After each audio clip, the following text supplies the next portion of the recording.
പ്രധാനമന്ത്രിക്കെതിരെ സഭയ്ക്കകത്തും പുറത്തും കടന്നാക്രമണം തുടർന്ന കോൺഗ്രസ് കശ്മീരിലെ കല്ലേർ അവസാനിപ്പിച്ചുവെന്ന് പ്രധാനമന്ത്രി നരേന്ദ്രമോദി പറയുന്നു. എന്നാൽ ഗുജറാത്തിൽ കണ്ടതെന്തെന്ന് ജയറാം രമേശ് ചോദിച്ചു. ഗുജറാത്തിലെ കോൺഗ്രസ് ഓഫീസിന് നേർക്കുണ്ടായ കല്ലേറിലായിരുന്നു ജയറാം രമേശിന്റെ പ്രതികരണം. രാഷ്ട്രപതിയുടെ അഭിസംബോധനയിൽ നിഴലിച്ചത് സർക്കാരിന്റെ അരക്ഷിതാവസ്ഥയെന്ന് കെ.സി. വേണുഗോപാൽ പറഞ്ഞു. പ്രധാനമന്ത്രി നരേന്ദ്രമോദിയെ കടന്നാക്രമിക്കുന്ന സമീപനമാണ് പ്രതിപക്ഷം സ്വീകരിക്കുന്നത്. സഭയ്ക്കുള്ളിൽ രാഷ്ട്രപതിയുടെ അഭിസംബോധനയ്ക്കുള്ള നന്ദി പ്രമേയത്തിനുള്ള പ്രധാനമന്ത്രിയുടെ മറുപടി പ്രസംഗത്തിലുടനീളം പ്രതിപക്ഷത്തിന്റെ ഭാഗത്തുനിന്നും പ്രതിഷേധമായിരുന്നു. പ്രതിപക്ഷം മണിപ്പൂർ വിഷയമുയർത്തി ബഹളം വച്ചിട്ടും പ്രധാനമന്ത്രി പ്രസംഗം തുടർന്നു. പ്രതിപക്ഷത്തിലെ നടുത്തളത്തിലിറങ്ങിയ എംപിമാർക്ക് പ്രധാനമന്ത്രി വെള്ളം നൽകി. കോൺഗ്രസ് എംപി ഹൈബി ഈഡൻ പ്രധാനമന്ത്രി നൽകിയ വെള്ളം വാങ്ങിക്കുടിച്ച് പ്രതിഷേധം തുടർന്നു. സഭയ്ക്ക് പുറത്ത് കോൺഗ്രസ് പ്രധാനമന്ത്രിക്കെതിരായ വിമർശനം തുടർന്നു.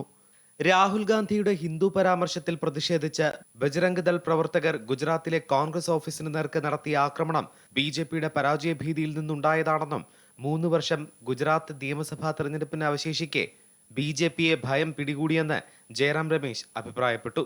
സ്ഥിരതയില്ലാത്ത സർക്കാരിന്റെ അരക്ഷിതാവസ്ഥയാണ് രാഷ്ട്രപതിയുടെ അഭിസംബോധനയിൽ പ്രകടമായതെന്ന് കെ.സി. വേണുഗോപാൽ അഭിപ്രായപ്പെട്ടു. സഭയ്ക്കകത്തും പുറത്തും പ്രധാനമന്ത്രിയെ കടന്നാക്രമിക്കുക എന്ന സമീപനമാണ് കോൺഗ്രസും പ്രതിപക്ഷ സഖ്യം ഇന്ത്യയും സ്വീകരിക്കുന്നത്. അമൃത ന്യൂസ്, ന്യൂഡൽഹി.